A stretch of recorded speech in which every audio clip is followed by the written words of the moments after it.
इयत्ता पहिली विषय गणित।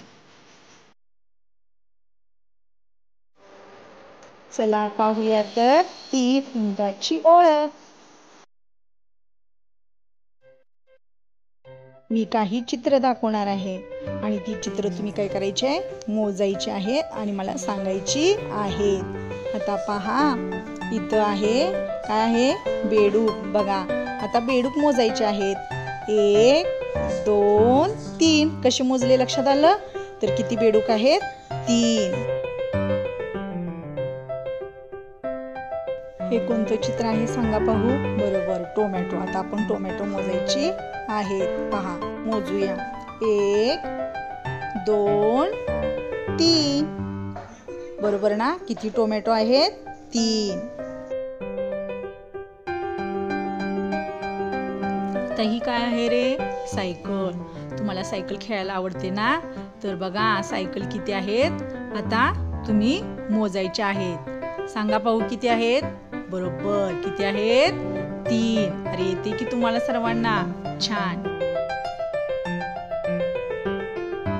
ही काय आहेत, पुस्तके। बरोबर, मग पुस्तके किती आहेत सांगा पाहू लवकर।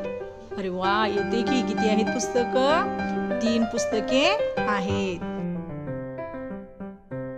हे काय आहे सांगा पाहू। बरोबर, तुम्हाला ह्याच्या बरोबर खेळायला आवडतं ना। हे काय आहेत, फुगे। तर आता फुगे मोजा पाहू। लाल 1, निळा 1 आणि पिवळा 1 फुगा, म्हणजे फुगे एकूण किती आहेत रे, 3। बरोबर, येते की मोजाय रे तुम्हाला सर्वांना। आता इथे 3 फुले काढायची आहेत आणि 3 फुलं तुम्हाला मी इथं काढून दाखवले आहेत बघा, 1 2 3। अशा प्रकारे तुम्ही पाटीवर पण 3 कोणत्याही वस्तू काढायच्या आहेत। आता पुढे बघा, 3 मणी काढ, 1 2 आणि 3। अशा प्रकारे तुम्ही 3 मणी पाटीवर काढायचे आहेत। इथे काही मी तुम्हाला चित्र दाखवणार आहे आणि त्या चित्रापैकी 3च चित्रे तुम्ही काय करायचे आहेत, रंगवायचे आहेत। ह्या पहा गोट्या आता रंगवायच्या आहेत। पहा, 1 2 आणि 3। अशा प्रकारे चित्र तुम्ही 3च रंगवायची आहेत। पुढे पहा, कोणती चित्र दिलेली आहेत, काय दिलेले आहेत, चेंडू। आता चेंडू रंगवायचे आहेत। पहा, 1 2 आणि 3। अशा प्रकारे 3च चेंडू आपण रंगवले आणि तुम्हाला आता रंगवायला चित्र आवडणार आहे आणि तुम्ही वहीत किंवा पाटीवर चित्रे काढून अशीच रंगवायची आहेत। किती रंगवायचे आहेत, फक्त 3च। जास्त चित्र घ्यायची आणि त्यापैकी 3च चित्रे रंगवायची। आपण पाठीमागं 2 आणि 1 अंक शिकलेलो आहोत। आता इथं 2 चेंडू दिलाय आणि 1 चेंडू दिलेला आहे।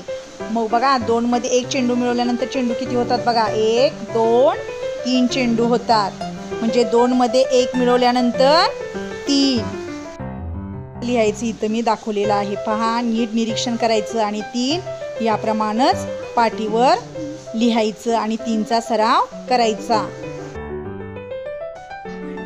3चे अक्षरी लेखन। आताच आपण पाहिलं 3 अंक कसा लिहायचा, आता त्याचं अक्षरी लेखन कसं लिहायचं। पहा, 3। नीट निरीक्षण करा, आणखीन एकदा बघा, 3 असं त्याचं अक्षरी लेखन 3 अंकाचं करायचं आहे आणि पाटीवर तुम्हाला नक्कीच ते लिहायला येणार आहे।